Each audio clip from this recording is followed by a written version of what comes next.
le podcast Déclic comprend les transitions pour vulgariser, ouvrir la réflexion et surtout donner envie d'agir. Bonjour et bienvenue dans le podcast Déclic comprendre les transitions dans lesquelles nous explorons les coulisses des transformations humaines, numériques, environnementales et managériales des individus et des organisations. Nouvel épisode, nouvel invité. Aujourd'hui, on est ravis d'accueillir dans Déclic Mathieu Prédal. Bonjour Mathieu. Bonjour. Tu es le cofondateur du Delta Festival, un événement devenu incontournable à Marseille entre de la culture, de l'engagement, de l'innovation. Et derrière ce festival, il y a bien plus qu'une programmation, il y a une organisation qui a grandi, évolué et a traversé plusieurs étapes, plusieurs phases de transformation, on va le voir. D'un projet étudiant à une structure d'envergure, le Delta est un bon terrain pour comprendre concrètement comment les organisations se transforment dans un monde en mutation. Dans cet épisode Déclic, on va parler de transition, bien sûr, humaine, technologique, culturelle, et voir comment on pilote ça au quotidien avec Mathieu. Alors Mathieu, première question, tu as lancé le Delta Festival assez jeune, quand tu étais étudiant. À quel moment justement ce déclic pour avoir lancé ce projet ? Alors effectivement, donc moi j'étais encore étudiant, donc moi je suis marseillais mais j'ai fait mes études à Lyon et j'ai été président du bureau des élèves de l'école dans laquelle j'ai étudié. Et c'est vrai que c'est une expérience qui m'a profondément marqué, où en fait j'ai dû créer une équipe, on était je crois 25 personnes dans cette équipe, dans ce BDE, le bureau des étudiants. Et en fait, d'avoir managé cette équipe et d'avoir produit ce nombre hyper important d'événements, à la fois, ça peut être des soirées lambda, etc., mais c'était aussi des week-ends entiers où on transportait 400 personnes, donc il y avait une organisation incroyable à mettre en place. Et il y avait aussi un festival qu'on organisait dans la ville de Lyon. Et ça m'avait beaucoup plu aussi. Et je m'étais dit, c'est dommage qu'à Marseille, il n'y ait pas d'événements d'envergure à la taille de la ville de Marseille, qui puisse un peu montrer tout ce que cette ville a à offrir, notamment pour les jeunes. Il faut se remettre à l'époque, j'avais 24 ans, donc j'étais en plein dedans moi aussi. Et du coup, en rentrant sur Marseille après mes études, parce que j'avais vraiment envie de monter mon projet professionnel sur Marseille, j'avais pas du tout envie de monter à Paris, dans mes différentes expériences. C'est parti des déclics aussi où je me suis dit, moi ma vie elle est à Marseille, mes racines elles sont là-bas et j'ai envie en fait de monter mon projet là-bas. Quand je suis rentré à Marseille, j'avais encore mes amis d'enfance sur le territoire et en discutant, on s'est dit qu'on allait monter ensemble ce projet. Et ça a été aussi une envie dès le début de cofonder, de ne pas être seul sur le projet, d'être avec un binôme. Ouais. On ne choisit pas n'importe comment, un associé. Comment ça s'est passé aussi la rencontre ? Alors c'est vrai que moi je suis un entrepreneur qui aime bien entreprendre à au moins deux. Donc l'idée d'avoir ce ping-pong permanent d'idées, cette complémentarité entre différents profils, ça me plaît beaucoup. J'ai fait d'autres projets entrepreneuriaux où j'organisais des événements, notamment au Petit Pavillon à Marseille. J'étais aussi avec un autre cofondateur. J'ai organisé des événements qui s'appelaient Marseille is Amazing à l'époque. Donc on allait dans des lieux différents à chaque fois et on transformait des lieux qui n'étaient pas des lieux événementiels en lieux de soirée. Donc c'était assez intéressant à organiser aussi. Pareil, j'avais une associée là avec qui je montais ce projet. Et le Delta, du coup, avec Olivier, donc c'est un ami d'enfance, on se connaît depuis qu'on a 8 ans. Donc très forte complicité, complémentarité aussi dans le travail, dans l'approche aussi professionnelle et dans l'approche même de la vie en général. Donc c'est des échanges très riches. Et pour nous, ça a été une évidence. De toute façon, au départ, on a monté ça sous la forme associative.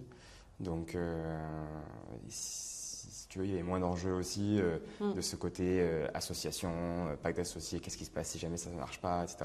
Au départ, c'était associatif. Beaucoup de gens étaient invités à participer au projet avec nous. Donc, et après, ça s'est structuré au fur exactement. du temps.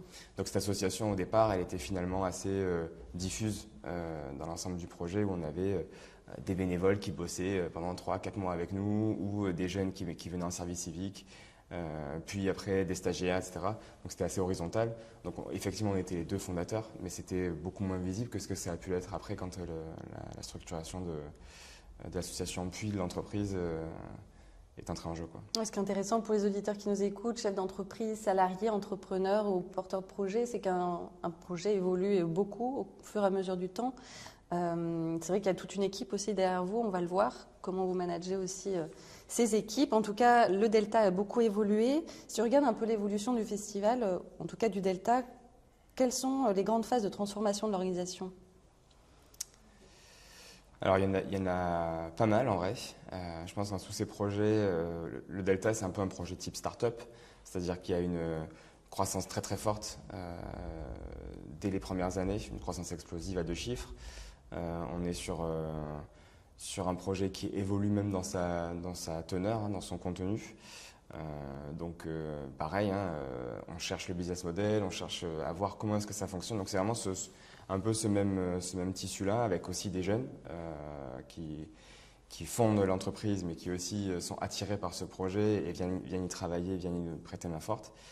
Donc toute cette ambiance-là fait que ça change, ça se transforme d'une année sur l'autre en fait. Après, si je devais sortir quelques étapes... Parce qu'on va en parler, il y a aussi Ouais. le monde des possibles, Oui. que tu pourrais aussi nous présenter, qui Bien sûr. apporte aussi beaucoup de richesse au projet. Parce Bien que sûr. là, le Delta Festival, il existe depuis combien de temps exactement? Alors Pour la se rendre première compte. édition, Ouais. c'était en 2015, après on a créé l'association en 2014. Mais au départ, tout était porté par l'association. Donc depuis 2014, en fait, il y a une association qui vit toujours aujourd'hui, qui a pour objectif de valoriser l'engagement de la jeunesse. Ça, c'est vraiment le sens du projet, c'était vraiment organiser un événement qui mette en avant les jeunes du territoire, qui mette en avant le fait que les jeunes du territoire peuvent s'organiser ensemble pour organiser un événement de grande ampleur, qui mettent en avant les initiatives jeunes du territoire aussi. Donc une fois qu'on avait réussi à créer cet événement, c'est comment est-ce qu'il allait pouvoir aider à mettre en avant d'autres initiatives aussi, des assos, des startups, des jeunes structures, des projets, Des artistes. jeunesse, des artistes, bien sûr, il y a des tremplins artistiques. Donc c'était vraiment ce lien entre la ville et les jeunes et comment est-ce qu'un grand événement va pouvoir servir son territoire et les initiatives du territoire.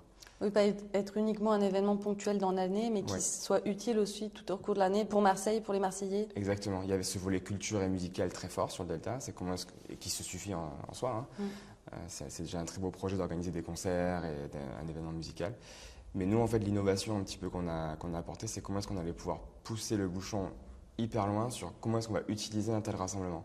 Maintenant qu'on est tous ensemble sur cet événement où on a des dizaines de milliers de personnes, on a des centaines de structures qui sont présentes, comment est-ce qu'on va utiliser ça pour faire passer des messages, pour mettre en avant des projets, des initiatives, etc. Ça, c'est vraiment l'innovation de départ.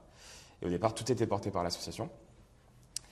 Et puis après, le festival grandissant, et l'association elle-même, hein, d'ailleurs, son activité associative a pas mal grandi ces dernières années. L'idée est venue de créer une structure en fait séparée, une entreprise, quoi, pour gérer la partie plus commerciale, plus producteur d'événements, en fait, tout simplement, Ouais. comme il y a de nombreuses entreprises qui le font, et garder la structure associative pour uniquement l'activité d'intérêt général. Et donc là, on peut en parler aussi, hein, si tu veux, mais nous, on touche vraiment des centaines de jeunes toute l'année sur des projets différents où on va faire passer énormément de messages, on va les inciter à s'engager, on va les inciter à entreprendre, on va les aider à retrouver un emploi quand ils sont des publics éloignés de l'emploi. On va créer des séminaires de rencontres entre startups françaises et startups africaines.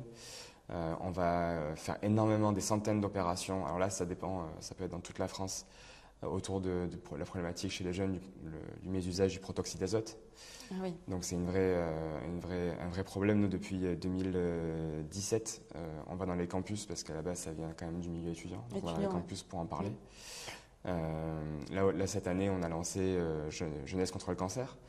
Donc c'est comment est-ce qu'en fait, on va accompagner les changements d'usage, les changements de code de la fête aussi chez les jeunes. Du coup, c'est de la prévention? C'est de la prévention en fait pour expliquer et accompagner, hein, parce que les jeunes n'ont pas attendu que Delta leur explique quoi que ce soit, mais Oui, c'est sûr. il y a des changements d'usage en fait sur comment est-ce qu'on va faire la fête, est-ce qu'on est obligé de boire, est-ce qu'on est obligé de fumer des cigarettes, etc. Et comment est-ce qu'on va pouvoir nous accompagner ça en tant qu'événement, parce que il y a une contradiction à dire on va sensibiliser les jeunes sur leur santé et derrière les inciter à consommer des produits qui peuvent plus tard leur apporter des problèmes de santé. Donc l'idée, c'est pas de pointer du doigt le fait de boire de l'alcool ou certaines façons de faire la fête, pas du tout. L'idée, c'est de montrer que au Delta, en fait, il y a aussi une place pour ceux qui ne veulent pas consommer d'alcool ou quoi que ce soit. Donc là, on a créé un espace premium devant la scène pour justement, avec tout ce qui va être boisson non alcoolisé, mais assez intéressant comme proposition. Pour montrer qu'il y a l'espace où on peut faire la fête en buvant de l'alcool, l'espace où on peut faire la fête sans boire d'alcool, et tout ça cohabite extrêmement bien, quoi. Alors, est-ce que tu peux nous parler un petit peu du monde des possibles pour les auditeurs qui ne connaissent pas le projet, pour qu'on comprenne bien ce qu'on fait tout au cours de l'année et à Marseille aussi? Alors du coup, le monde des possibles, c'est l'association qui pilote tous les projets d'intérêt général qu'on peut porter au sein de notre équipe. Et donc, le plus gros projet qu'elle porte, c'est le forum qui est en plein cœur du festival. Donc là, on va avoir plusieurs milliers de mètres carrés de stands où on a des associations, des ONG, des startups, des collectivités territoriales. On va avoir certains ministères, on va avoir un espace de conférences et de talks aussi. Là, l'idée, en fait, c'est de diffuser un maximum de messages, de créer du lien entre les associations qui vont chercher des bénévoles chez les jeunes, de permettre aux startups de faire connaître leurs produits, d'avoir des retours de clients potentiels in situ à l'intérieur du site du festival. On va permettre aux collectivités d'expliquer un petit peu aux jeunes toutes les politiques qu'elles peuvent mener pour la jeunesse, à savoir en matière de transport, de mobilité, de santé, etc. Donc ça va être vraiment un lieu où on profite de rassembler des dizaines de milliers de jeunes, à la fois du territoire, à la fois de toute la France. On a vraiment ces deux publics qui se croisent sur le Delta. Et on va en profiter en fait qu'ils sont là pour leur diffuser un maximum de messages. Et sous la forme aussi du jeu. Donc le prétexte de jouer, de l'animation, c'est quelque chose qui marche toujours hyper bien. Donc en fait, c'est le jeune, il vient de Delta pour écouter la musique, pour se baigner, pour à l'événement festif. Donc c'est de l'entertainment, il est là pour se divertir. Donc il faut que tous les partenaires participent à ça. Donc voilà, il va y avoir énormément de jeux, énormément de propositions de choses à gagner pour ces jeunes. Une fois que la glace est brisée, on peut parler de sujets plus et c'est pas uniquement dédié aux Marseillais et Marseillaises. Pour y être allé, le festival, on sait qu'il y a beaucoup de jeunes qui viennent des quatre coins de la France. Quelqu'un qui veut, par exemple, créer sa boîte, il vient découvrir une structure d'accompagnement, il pourra l'être dans la France entière. Exactement. C'est intéressant. Ouais, c'est exactement ça.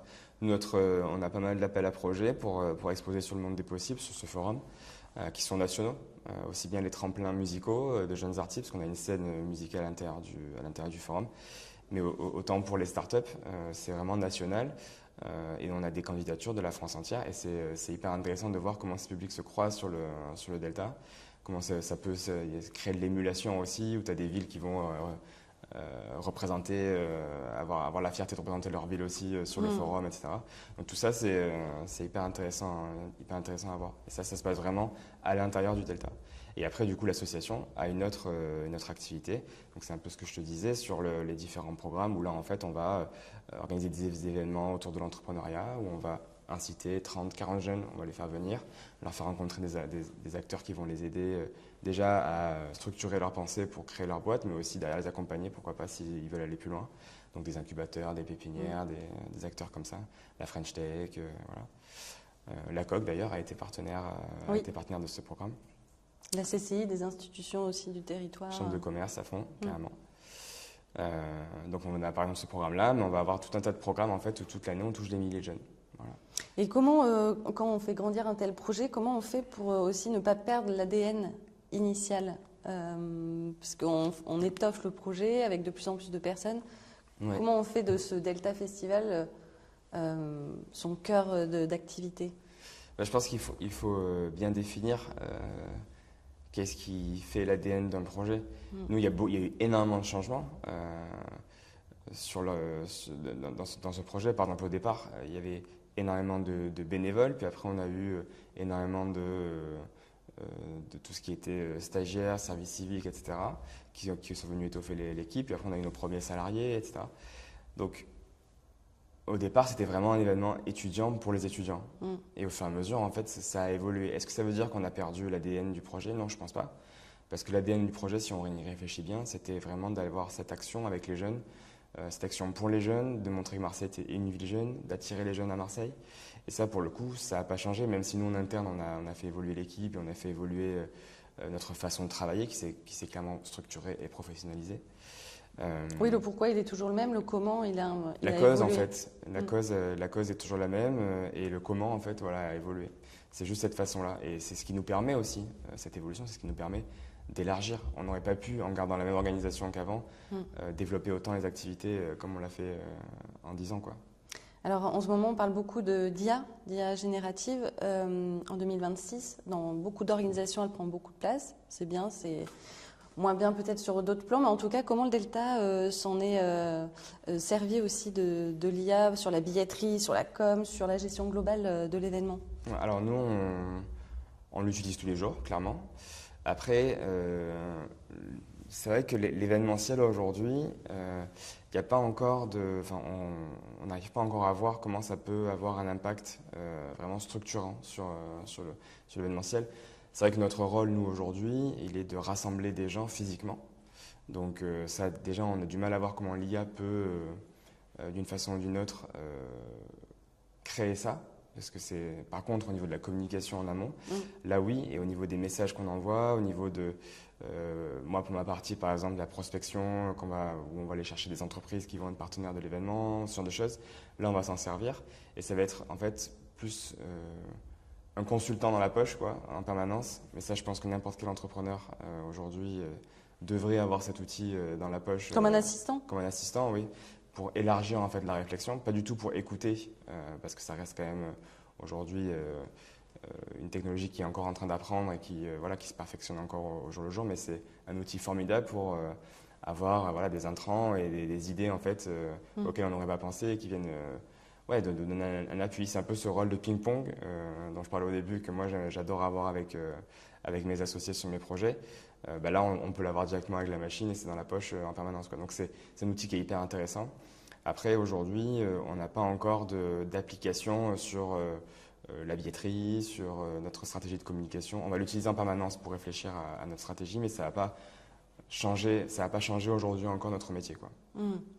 Alors le Delta Festival, les prochaines dates, parce que cette année c'est en juillet, tu me disais en préparant l'interview. Oui. C'est quand les dates Donc exactes? cette année, c'est du 23 au 26 juillet sur les plages du Prado encore. Donc 4 jours du jeudi au dimanche. C'est comme d'habitude ouverture l'après-midi pour pouvoir aller se baigner, profiter de la plage, de toutes les activités qui ont lieu la journée. Et ça finit à 2h du matin pour les plus fêtards d'entre nous.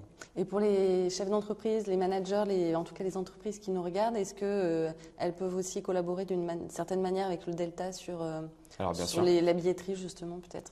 Bien sûr, alors on a toute une panoplie d'offres en fait pour les entreprises qui souhaitent faire participer leurs salariés à cet événement. On a pas mal d'entreprises qui achètent aujourd'hui des places ou qui se rendent dans le VIP par exemple. Il y a une vraie expérience entreprise dans cet espace-là. C'est très intéressant.